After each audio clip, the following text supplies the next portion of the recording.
Hello, good evening. You're watching Awaz News. I'm Kubrali. We begin with the top stories shaping Canada today.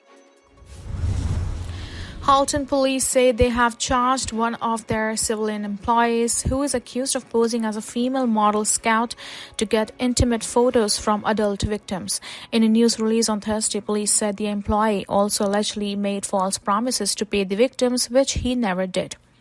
As a result, 42-year-old Ken Mackenzie of Guelph was arrested on Wednesday. He was charged with fraud over $5,000 and obtaining property by deception. He has also been suspended with pay. Police said Mackenzie used the handle at Steffi_RK on Instagram. We are committed to upholding public trust. The actions alleged in this investigation do not reflect the values of service or the dedication of our officers and civilian members, Halton Police Chief Stephen Tanner said in a news release on Thursday. Police said they are not providing further comments as the case is now before the courts. As they believe there may be additional victims, investigators are asking anyone with information to contact them at 905-825-4777 extension 8967 or Crime Stoppers anonymously. A 7-year-old girl is fighting for her life in hospital after being struck by a vehicle in Oakville on Thursday afternoon. Emergency crews were called to North Service Road west of Dorville Drive shortly before 4 p.m. for a collision. Police said the girl was transported to the hospital with serious life-threatening injuries. The driver of the vehicle remained at the scene, police say.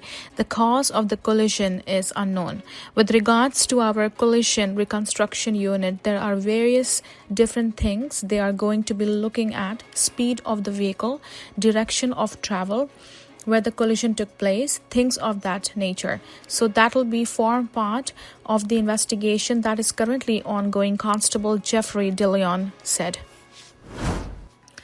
Tesla CEO Elon Musk scored a resounding victory on Thursday as shareholders approved a pay package of as much as US $878 billion over the next decade, endorsing his vision of morphing the EV maker into an AI and robotics juggernaut.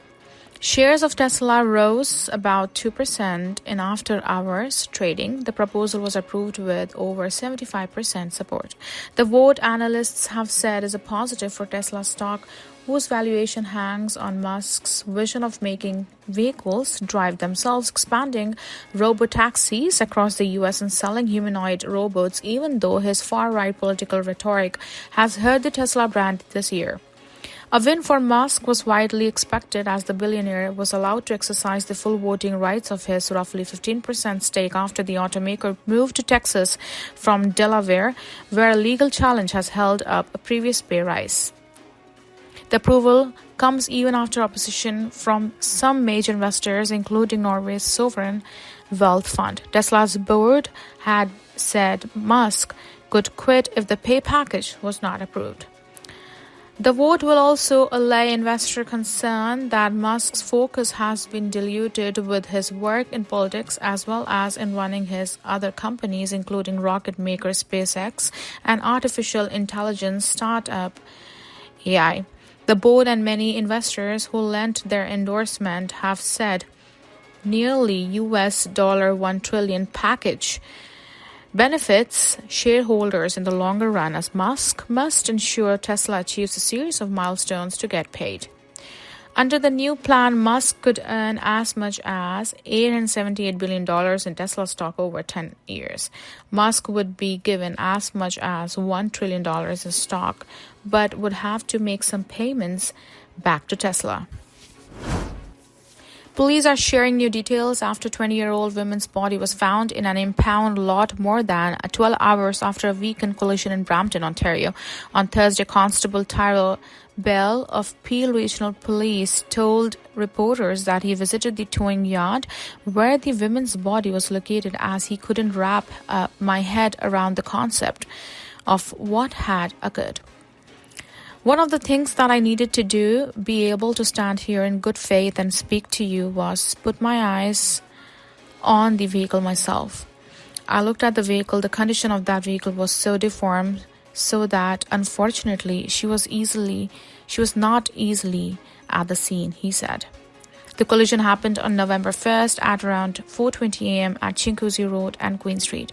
Bell said a blue Audi T-boned a black Honda Civic at the intersection, resulting in subsequent crash involving a pole that caused both vehicles to leave the roadway. 3 people in the Audi were taken to the hospital with minor injuries, where the driver of the Honda, who has been identified by police as 31-year-old man from Brampton, was located deceased at the scene and was extricated by Brampton Fire and Emergency Services, he said.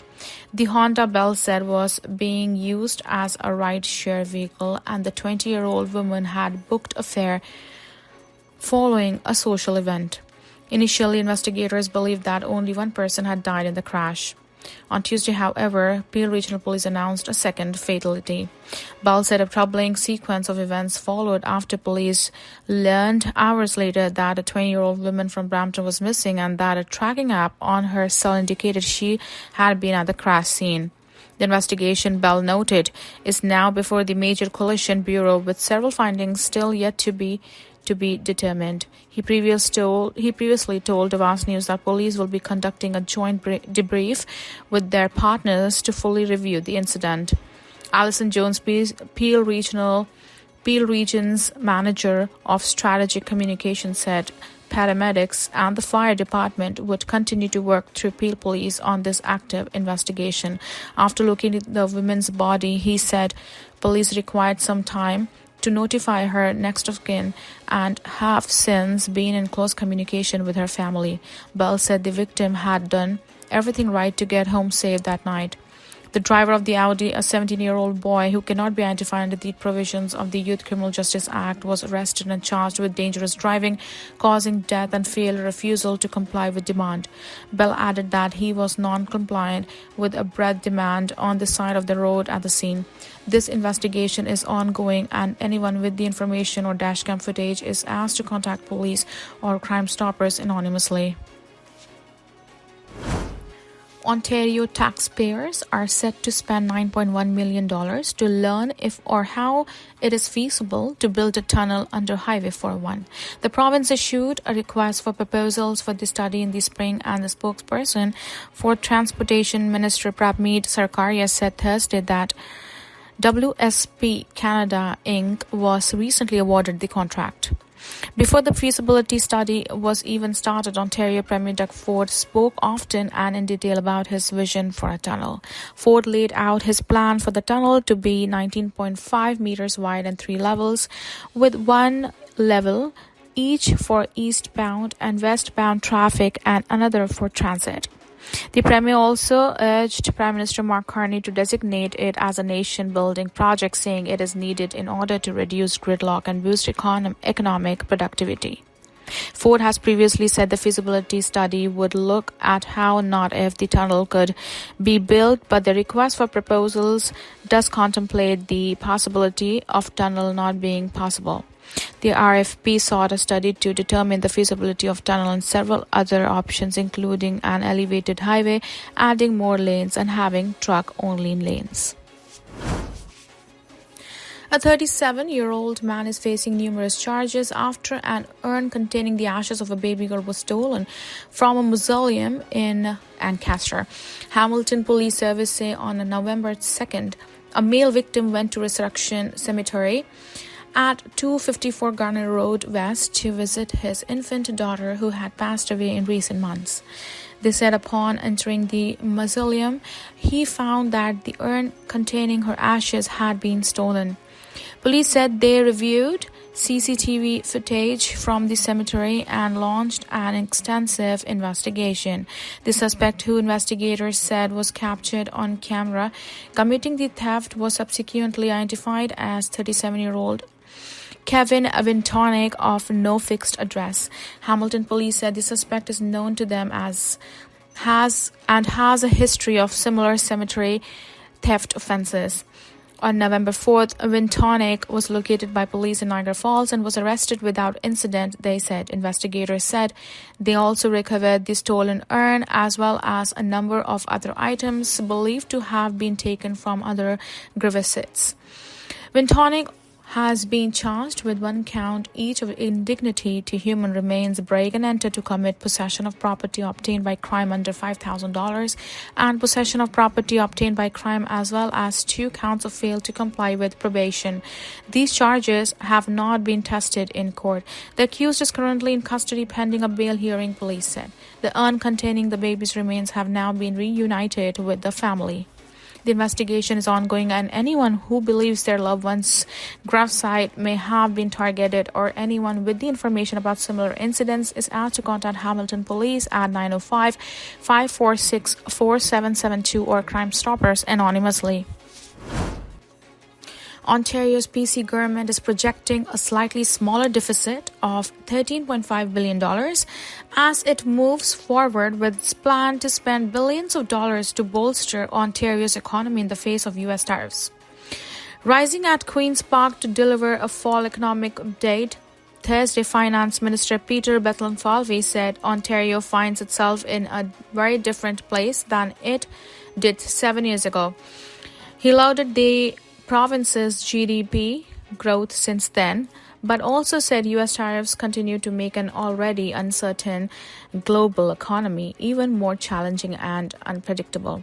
The provincial budget unveiled in May included billions of dollars for roads, bridges, and transit in the face of tariff threats from U.S. President Donald Trump, as well as billions of dollars for various funds meant to help shore up businesses and jobs in the face of the trade war. The fall update continues on that theme with few major changes.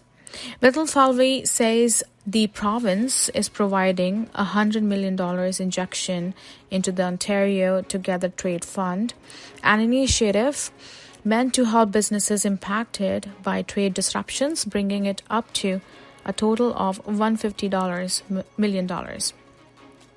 While it wasn't included in the economic update, the Ministry of Transportation confirmed Thursday that it has awarded $9.1 million to a Waterloo, Ontario company to do a feasibility study on Premier Doug Ford's proposed Highway 401 tunnel, a project the Premier has touted as major initiative to stimulate the economy and fight gridlock.